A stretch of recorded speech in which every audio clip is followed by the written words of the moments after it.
Ayokong palayo sa unit ni Owen, ngunit narinig ko ang pagtawag ng aking asawa. Mukhang sinundan niya ako. Napahinto ako at napalingon sa kanya. Kumabog ng husto ang dibdib ko na makita ko siya. Akala ko hindi niya ako susundan. Akala ko hayaan na lang niya akong umalis na masama ang loob. Alam ko magpapaliwanag sa Owen. Pakikinggan ko kung ano man ang paliwanag niya. Ganoon ko siya kamahal. Lalo na ngayon makakaroon na kami ng anak. Owen, sambit ko. Naglakad itong palapit sa akin. Tanging tuwalya lamang ang nakapulupot sa kanyang bawang. Handa akong pakinggan kung ano man ang sasabihin mo, Owen. Kung ano man yung paliwanag mo, tatanggapin ko. Nakangiting sabi ko sa kanya. Ibinaba ko na ang aking sarili kahit sobrang sakit ng nakita ko ngayon. Ewan ko ba kung bakit ngayon lang ako sobrang nagmahal ng ganito. Ultimo pride ko ibinaba ko na para sa kanya. Baka gusto niya pati panty ko ibababa ko na rin dito sa harapan niya eh. Kaya kong tanggapin kung ano man ang dahilan niya kung bakit sila magkasama ni Vivian. Sino nagsabi magpapaliwanag ako? Seryosong sabi niya sa akin. Napaawang ang aking labi. Nabigo ako. Hindi ito ang inaasahan kong isasagot niya. Inaasahan ko magpapaliwanag siya pero ano itong sinasabi niya? Wala ba siyang balak na mag-explain? Nadatnan kita sa kondo mo kasama sa Vivian. Dapat lang na magpaliwanag ka sa akin. Nahihirapang sabi ko sa kanya. Naninikip ang aking dibdiba. Bahagya siyang natawa. Why would I explain to you? Tanong niya sa akin. Naningkit lamang ang aking mga mata. Hindi ako makapaniwala sa naging sagot niya. Tinanong niya pa ako nang pabalik. Owen, asawa mo ko. Nadatnan kita na may kasamang ibang babae sa loob ng kondo mo. Kaya dapat lang na mag-explain ka, di ba? Nangihinang sabi ko sa kanya. Tumawa na naman ito. I did not consider you as my wife. Sagot niya. Bumagsak ang mga balikat ko. Bumigat na naman ang paligid ng aking mga talukap. Namuo ang pabagsak nitong mga luha. Tuluyan na nga bumagsak ang luha ko. Paano mo nasasabihan? Nasasarapan ka naman tuwing may nangyayari sa atin, di ba? Ilang beses mo nga akong inangkin. Wala lang ba sa'yo yun? Patuloy sa pagtulong aking mga luha. It's just sex. Madaing sagot niya. Mas lalo lamang ako nasaktan. Hindi na yata titigil ang pagtulong ng aking mga luha. Ang sakit-sakit. How desperate are you, di ba kalipad? Pinalayas na nga kita sa bahay ko, ngunit pumunta ka na naman dito sa kondo ko. Dahil may mahalaga ako ibibigay sa'yo. Kailangan mo itong makita. Kinuha ko ang papel na patunay na buntis ako. Ibinigay ko ito sa kanya. Buntis ako, Owen. Nagsinungaling yung kaibigan mo. Hindi ko alam ang dahilan niya kung bakit kailangan niya magsinungaling. Kinuha niya mula sa akin ang papel, ngunit ikinuyong niya ang kanyang kamao kaya naman nalungkot ito. Owen, ani ko na unti-unti nang natupi ang papel. Hindi niya man lang ito tiningnan. Hindi niya man lang sinilip ang nakasulat doon. Anong kasinungalingan na naman ba ito, ha? Di makalipad? Huwag mo nang dagdagan ang inis ko sa'yo. Totoo ang sinasabi ko. Bakit hindi mo tingnan yung papel? Buong akala ko titingnan niya ito nang unti-unti niya itong ayusin mula sa pagkakatupi. Ngunit napanganga na lamang ako nang bigla niya itong punitin. Bakit mo pinunit? Hindi na mahalaga sa akin kung anong nakasaad sa papel na ito. Alam ko naman puro kasinungalingan mo lang ang laman ito. Umalis ka na. Huwag ka nang babalik pa dito o sa bahay ko. Walang ampat ang pagtulo ng aking mga luha sa mga sandaling ito. Kahit na anong pagsasabi ko pala ng totoo sa kanya, ay sarado ng puso at tenga niya na pakinggan ako. Leave and don't ever come back in my life. Di makalipad. Tinalikuran niya na ako. Nanginginig ang mga kamay ko at maging mga tuhod ko. Pakiramdam ko na walan ako ng lakas sa mga oras na ito. Para akong matutumba. Gusto ko pa siya tawagin ngunit wala na akong lakas para magsalita pa. Napuno na ng luhang aking mga pisngi at nalalabo na rin ang aking mga mata dahil walang ampat ang pagtulo ng luha ko. Hindi ko alam kung saan ako pupunta ngayon. Hindi ko pwedeng umuwi sa bahay ng ganito ang itsura ko. Sigurado ako mahahalata ng mga kuya kung umiyak ako at baka maiyak pa ako sa kanilang harapan. Hindi ko nga ba alam kung bakit nagagawa ko pa rin mag-alala at pagtakpan sa Owen sa mga kuya ko. Gayong ang sakit-sakit na nang ginawa niya sa akin. Namuo ang galit sa dibdib ko. Hinaplos ko ang aking tiyan saka bumulong. Bubuhayin ko mag-isang baby ko. Hindi natin kakailanganin ng daddy mo. Gayong wala naman siyang pakalam sa atin. Nabubulag na siya sa pagmamahal niya kay Vivian. Si Vivian lang ang tanging nakikita niya. Tinuyo ko ang basang-basa ko mga pisngi. Uuwi na lang ako sa bahay. Kahit na mapuno ako ng katanungan ng mga kuya ko. Hindi ko na dapat pa pinagtatakpan si Owen. Pero bakit kahit na ang sakit-sakit ng ginawa niya, hindi ko pa rin kayang makita siyang bugbog sarado ng mga kuya ko. Ilang hakbang na lang ay nasa pintuan ako ng bahay. Sana hindi ko madatnan sila kuya dahil kapag nangyari iyon, baka malalagay ako sa hot seat. Binuksan ko ang pintuan. Mabuti na lang at mukhang wala sila dito sa bahay. Siguro ay hinatid na ni Kuya Allen si Ate Thea. Natigilan ako nang maalala ko na naman ang masasakit na katagang binitawan ni Owen kanina. Ipinikit ko ang aking mga mata kaya sunod-sunod na naman tumulo ang aking mga luha. Umupo ako sa couch at doon ko ibinuhusan lahat ng sakit. Ang sakit-sakit. Natigilan ako na makarinig ng footsteps palapit sa akin. Muntikan pa nga akong mahulog sa sofa dahil sinubukan kong tumayo. Aray ko. Tumama ang tuhod ko sa matigas na bahagi ng sofa. Angel? Si Ate Thea lang pala. Akala ko isa sa mga kuya ko. Nakangiwi akong napatingala sa kanya. Ano nangyari sa'yo? Bakit nakaupo ka na dyan sa sahig? Tumama ang tuhod ko ate sa sofa. Naku, kagad siya lumapit sa akin para alalayan akong tumayo. Halika, umupo ka. Umupo ulit ako sa sofa. Napalingon sa paligid. Si Kuya Alan, nandito ba siya? Wala siya. May naiwan kasi ako kaya bumalik ako dito. Ikaw, bakit ka nandito? Meron ka rin bang nakalimutan? Napatitig siya sa aking muka. Wala akong maisagot. Mugtunan naman ang iyong mga mata. Punan niya. Tinakpan ko na lamang ang aking muka. Umiyak ka na naman ba? Akala ko inatid ka na ng Kuya Alex mo sa bahay ninyo ng asawa mo. Napaiyak na naman ako. Isinubsob ko na lamang ang aking muka sa dibdib ni Ate Thea. Ate. Hinapos niya ang aking likod. Ano nangyari? Sinaktan ka ba ng asawa mo? Umiling-iling ako. Nakikipaghiwalay na siya sa akin, ate. Ano? Hindi ko alam kung paano ko masasabi sa mga kuya ko. Ngayong alam ko nang gagawin nila sa asawa ko. Nasabi mo ba sa kanyang buntis ka? Ayaw niyang maniwala, Ate Thea. Hindi ko nga ba alam kung bakit ayaw niyang maniwala. Ngayon sarap na sarap naman siya nung ginagawa namin to. Paano na yan? Kailangan mo pa rin sabihin sa mga kuya mo ang nangyayari sa'yo. Ate, hindi ko pa alam kung paano ko sasabihin sa kanila. Alam ko susugurin nila ang asawa ko. Wala na tayo magagawa, Angel. Mga kapatid mo sila kaya talagang ganoon ang gagawin nila. Kung ganoon, ate, aalis na lang ako. Magpapakalayo-layo na lang muna ako. Ano? At saan ka naman pupunta? Mas lalo magagalit ang mga kuya mo kapag ginawa mo yun. Anong gagawin ko, ate? Ayoko saktan nila si Owen. Owen? Owen palang pangalan ng asawa mo? May kilala din akong Owen pero hindi naman siguro yun ang tinutukoy mo. Napansin ko ang pagbuga ng hangin ni Ate Thea. Kung ayaw mo sabihin sa mga kapatid mo nangyari sa'yo, sa bahay ka na lang muna. Doon ka muna at mag-isa lang din naman ako doon. Talaga, ate? Oo. Kapag handa ka nang sabihin sa kanila ang nangyari sa'yo, sasamahan kita. Salamat, ate. Kagad ko itong niyakap na mahigpit. Halika na, baka maabutan ka pa ni Alan. Pauwi na daw kasi yun. Gusto pa nga niya akong patulugin dito ngunit tumanggi na ako. Si kuya talaga. May kapilyuhan din pala ang kuya ko. Sinabi mo pa. Isa pang babaero ang Kuya Allen mo. Bahagya akong natawa. Totoo naman kasi sinasabi ni Ate Thea kaya hindi ko may pagtatanggol sa kanya ang Kuya Allen ko. Noong maghiwalay nga sila, kaliwat kanan ng babae ni Kuya. Gwapo rin naman kasi mga kuya ko. Hindi ko may tatanggi iyon. Inalalayan akong tumayo ni Ate Thea.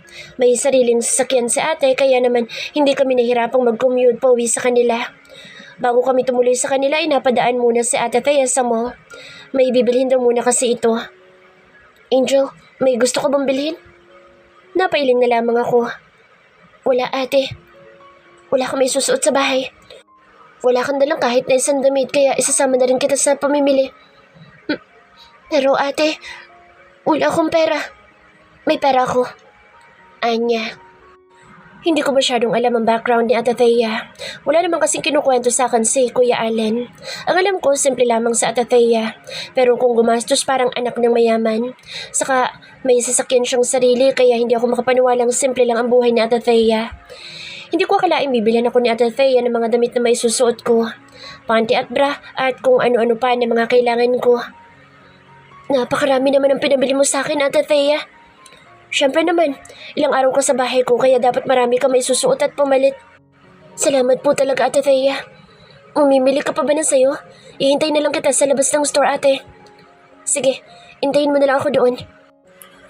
Lumabas na ako, dala ang mga pinamili niya para sa akin. Umupo na muna ako sa may bakanting upuan. Habang nakaupo ay palingon-lingon naman ako sa paligid ng mall. Hindi ko inaasang sa paglingon ko ay matatanaw ko ang taong nanakit sa puso ko. Hindi ko akalaing hanggang dito sa mall ay makikita ko ito habang kasama ang babaeng pinakamamahal niya.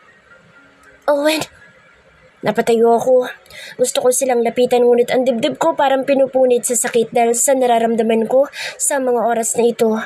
Medyo nawala na ang sakit kanina ngunit ngayong nakita ko na naman sila ay bumalik ang lahat ng sakit na nararamdaman ko.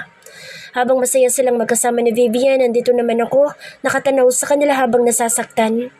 Nag-umpisang tumulong aking mga luha. Parang ayoko na lamang silang tingnan. Ang lapad ng mga ngiti ni Owen habang kasama si Vivian. Inaalalayan niya rin ito habang nakasakay na sila ngayon sa escalator. Sunod-sunod na pumatak ang luha ko. Ako dapat yun. Ako dapat yung inaalagaan at inaalalayan ni Owen sa mga oras na ito. Angel, narinig ko ang boss ni Ate Thea kaya naman kaagad kong pinunasan ang aking mga pisngi. Ate, umiiyak ka na naman. Nakita ko si Owen. Nasaan siya? Nagpalingon-lingon si Ate Thea. Kasama niya. Yung babae mahal na mahal niya. Umupo si ate sa tabi ko. Angel, tama na. Kalimutan mo na lang siya para sa bata. Huwag mo na muna istasan ang sarili mo. Mas maapektuhan ng bata sa loob ng sinapupunan mo. Kung hindi kanya kayang panagutan, kung hindi kanya kayang alagaan, huwag mo na ipilit ang sarili sa katulad niya. Ang mga lalaking katulad niya ay nagkakaroon ng karma. Darating din ang karma na para sa kanya. Tinapik ni Ate Thea ang balikat ko. Sana nga ate, ganun lang kabilis. Ang hirap eh. Ang hirap niyang kalimutan. Bahay mo ba to, ate? Mga tanong ko kay Ate Thea. Ang laki ng bahay na pinagdalhan niya sa akin. Hindi nga ako makapaniwala kung bahay niya nga ba talaga ito o nakikitira lamang siya dito. Oo. Bakit? Nakangiti namang sagot niya. Sobrang yaman niyo naman pala, Ate Thea. Sinuyod ko ng tingin ng kabuuan ng malawak na sala. Sino mga kasama mo dito, ate? Nandito rin ba mga parents mo? Kapatid, ako lang mag-isa. Mas lalo lamang nanlaki ang aking mga mata. Hindi ako makapaniwalang ganito pala siya kayaman. Bakit, Angel? Hindi ba ka panipaniwala? Natatawang tanong niya. Kasi, ang simple mo lang, Ate Thea. Akala ko pa naman kasi, magkasi-level lang tayo, pero hindi pala. Nahihiya ko sa'yo, ate. Bakit ka naman mahihiya? Actually, ikaw lang dinala ko dito. Hindi ito alam ng Kuya Allen mo. Kapag kasi dinadalaw niya ako, ang alam lang niya ay ang kondo ko. Doon siya pumupunta. Paliwanag ni ate. Kung ganoon, hindi alam ni Kuya na dito ka nakatira? Yap, wala akong balak na ipaalam sa kanya. Hindi naman sa wala ko tiwala sa kuya mo. Gusto ko lang na mahalin niya ako sa paraang ako. Yung nakikita niya bilang ako. Yung simpleng Thea lang. Kung ganoon, hindi nila malalaman na nandito ako dahil hindi naman nila alam ang bahay na ito. Yes, that is also one of the reasons. Nasaan ang parents mo, ate? Hindi ko na napigilan pa na itanong. Hindi ko nga alam kung nakita na ba sila kuya at ang parents ni Ate Thea. Nasa ibang bansa sila. Umuwi lang dito tuwing birthday ko. Ganun ba, ate? Pasensya na kung napakarami kong tanong. Pero, si kuya, na-meet niyo na ba sila? Yup, pero sandali lang yun. Nagmamadali na kasi sila mom and dad. Akala ko kasi hindi pa nakikilala ni kuya ang mommy at daddy mo, Ate Thea.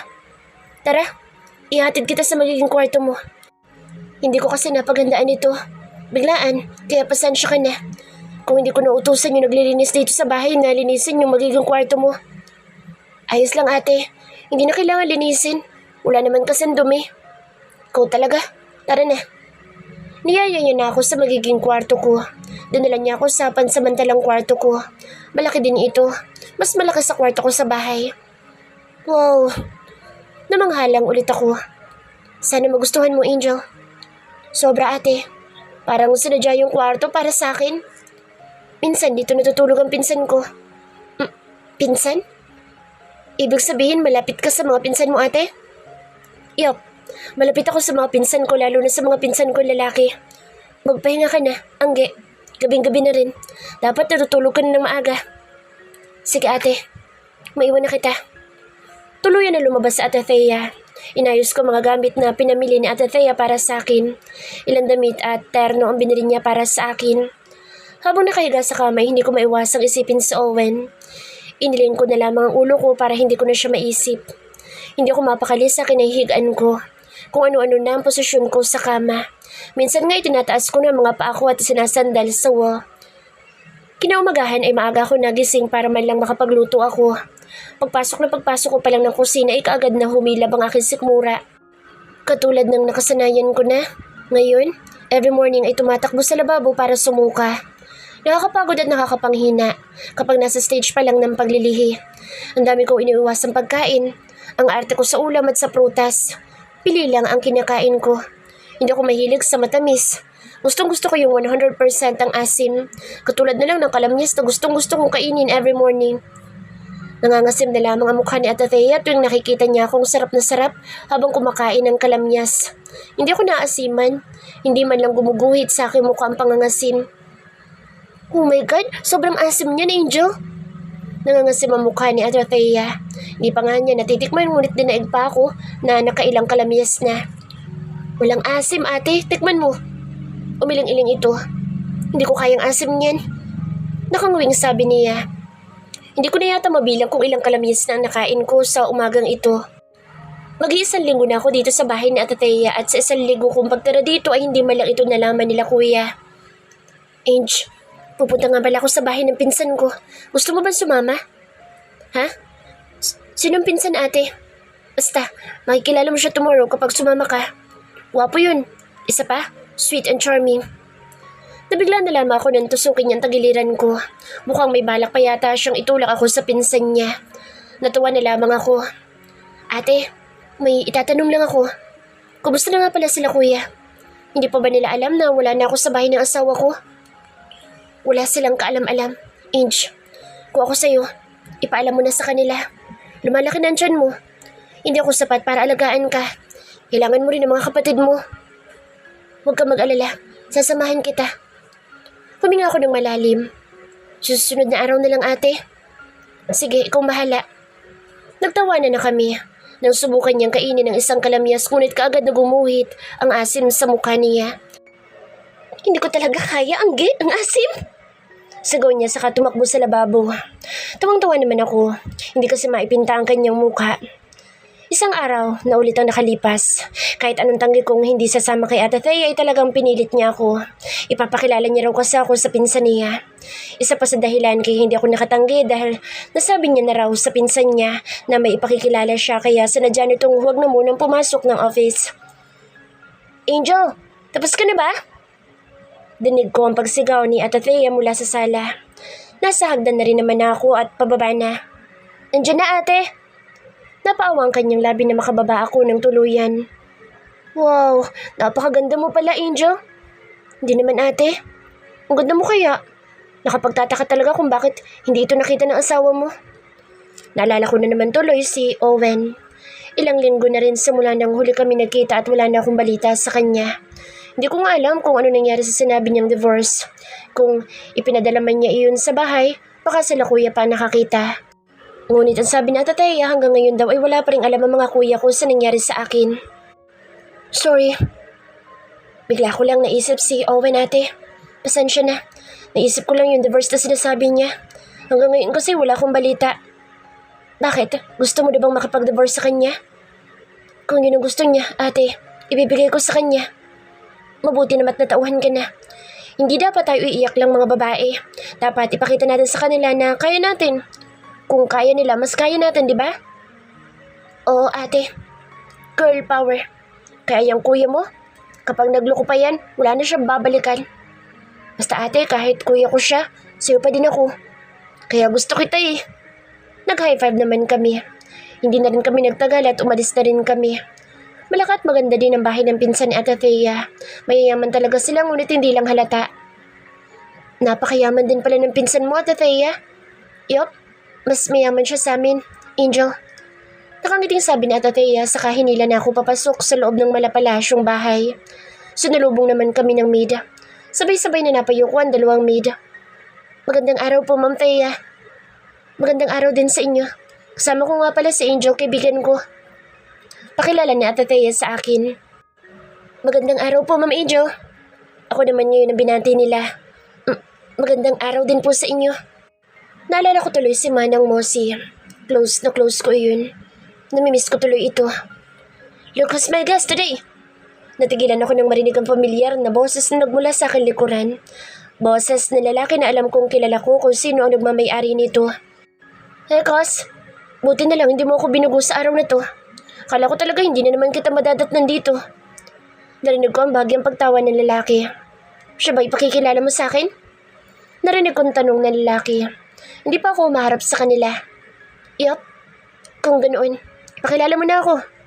Ani na lalaki. Narinig ko ang kanilang mga hakbang palapit sa akin. Angel? Halos hindi makapaniwalang bulalas ni Ethan sa pangalan ko. Ako rin naman hindi rin makapaniwala ang tinutukoy palang pinsan ni Ate Thea ay si Ethan. Matagal-tagal na rin noong huli kami nagkita at ngayon na lang ulit nag-cross ang landas namin. Ethan? Hilaw naman ako napangiti. Ikaw nga. Ang lapad ng ngiti ni Ethan. Yung alam mong kitang-kita mo sa kanyang mukha ang tuwa na makita ako. Mukha ba talaga akong clown kaya ganito na lang kung umiti sa Ethan sa akin? Kaya nga siguro hindi ako nagugustuhan ni Owen dahil pangit ako. Magkakilala kayo? Turo ni ate sa amin dalawa. Halos hindi rin ito makapaniwala. Sabay kaming napatango ni Ethan. Nagkakilala kami sa isang party. Sagot ni Ethan. Talaga? Ani Ate Thea. Kamusta ka na, Angel? Nakangiti pa rin na tanong ni Ethan sa akin. Ayos lang naman ako. Matamlay na sagot ko. Hindi naman kasi talaga ako okay. Broken hearted ako at mukhang matagal-tagal pa bago gumaling ang sakit. Sana nga may gamot para kaagad na gumaling ngunit wala. Ito lang yata ang sakit na walang gamot. Sana sa susunod may makakapag-imbento naman ng gamot nito. Mabuti na lang isinama ka ni Thea. Ani Ethan. Paulit-ulit kitang tinatawagan ngunit walang sumasagot sa tawag ko. Nagbago ka ba ng number, Angge? Naalala ko.